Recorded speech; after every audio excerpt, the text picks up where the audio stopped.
Here we are at Brandywine. As pub battles is so good at this, what I'm going to do today is play a what if. What if Howe had attacked from the south? Now historically, geography, this was not a very realistic option. But let's just say, however it happened, he accomplished it and came up from the south. Washington is focused on preventing the British from crossing the Brandywine. Now if you've played this scenario with the British all starting on this side of the Brandywine, it's a very tough battle for them to get across. It becomes really obvious really quickly why Howe did anything to try to outflank them. I play what I call double-blind solitaire, which means that, yeah, I can see the whole map, but the historical commanders could not. They had very limited knowledge of what's going on. Now, when you're playing against a live opponent, there are different ways that Fog of War works, and actually Pub Battles does this exceptionally well. But a luxury for double-blind solitaire is that I can say, well, what would these guys know? Would they know about that? Wouldn't they know about that? And move them in a logical, reasonable fashion. The brilliance of the chit draw mechanic is that no matter what I decide how I want it to play out, what I'm thinking the commanders are doing, I have no control over how effectively and how quickly they do what they would have done. And that is told in the chit draw. When you're playing against an opponent, an exciting component of the game system is the alter turn order roll that commanders can do to try to jump ahead or delay in the chit draw. In double blind solitaire, you don't do that. However the chits are drawn, that's the initiative. Enough talk. Let's rock. The game begins on turn 4, ends on turn 8. It's a total of 5 turns. Sullivan is drawn first. Of course he does nothing. He's waiting for the battle to start. As is Washington and Green. All 3 of the American chits have been drawn. What this means is that now when the British move, the Americans are not going to be able to respond this turn. Alright, the thin red British line has marched on. At this point, the colonial forces would be relatively unaware. We will let the chit draw determine how aware they are.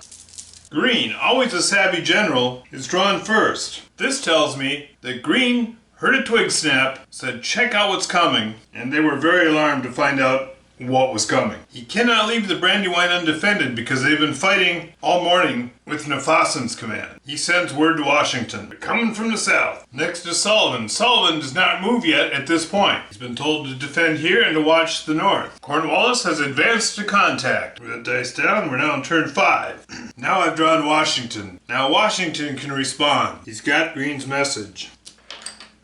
He's still holding the river when he can because he doesn't want to let Nafassan's command slip across and be caught in a double envelopment. Speaking of Nafassan, Nafassan's troops has his troops advance and make noise all along the line. This shows the advantage of moving last because since Nafassan moved last, the colonials couldn't react to anything he did this turn.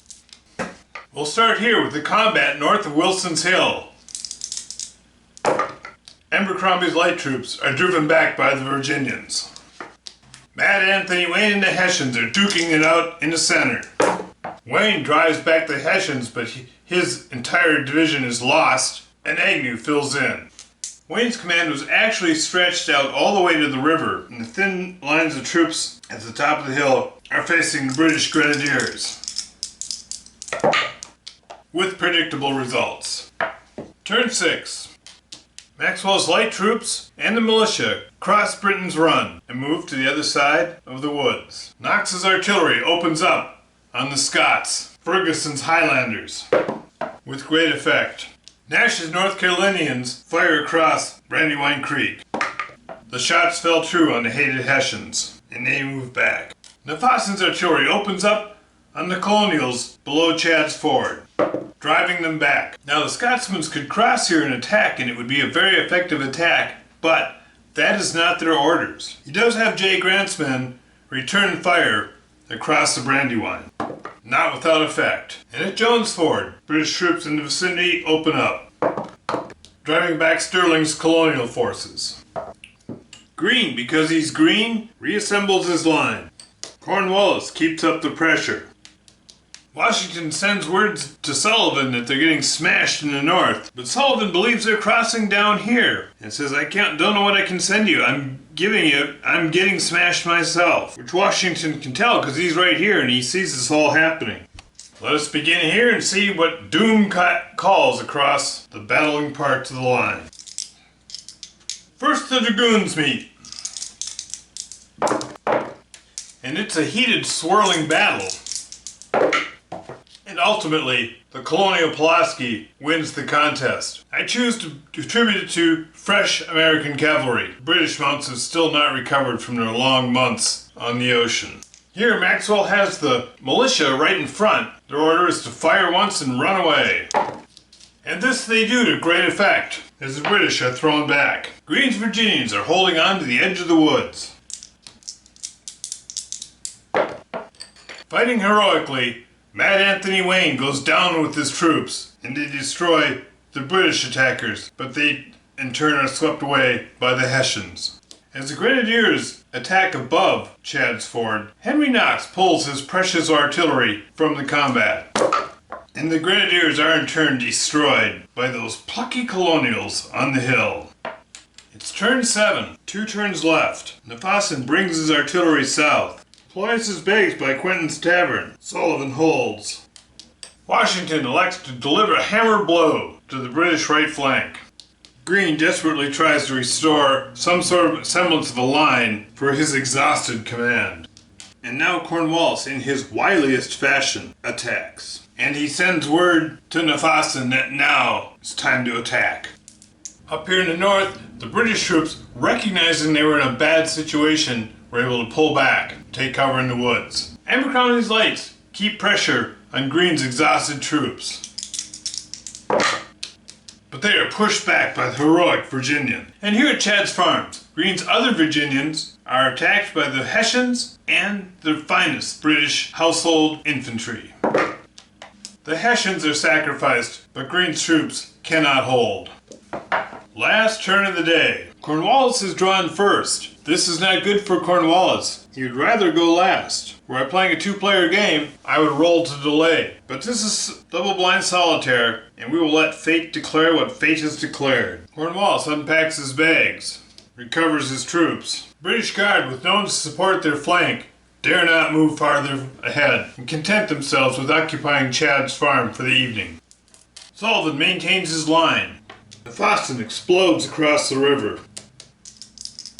His artillery opens up on Greene's men in the swamp. Greene's men retreat and occupy Rondelay Hill. Greene again steadies his line. In Washington, sends his dragoons to occupy the road, as his best troops north of Wilmington Road. Deploys bags, his artillery recovers, and there they hold. Nefassin's troops here in the center. Sterling's New Jersey men are gone.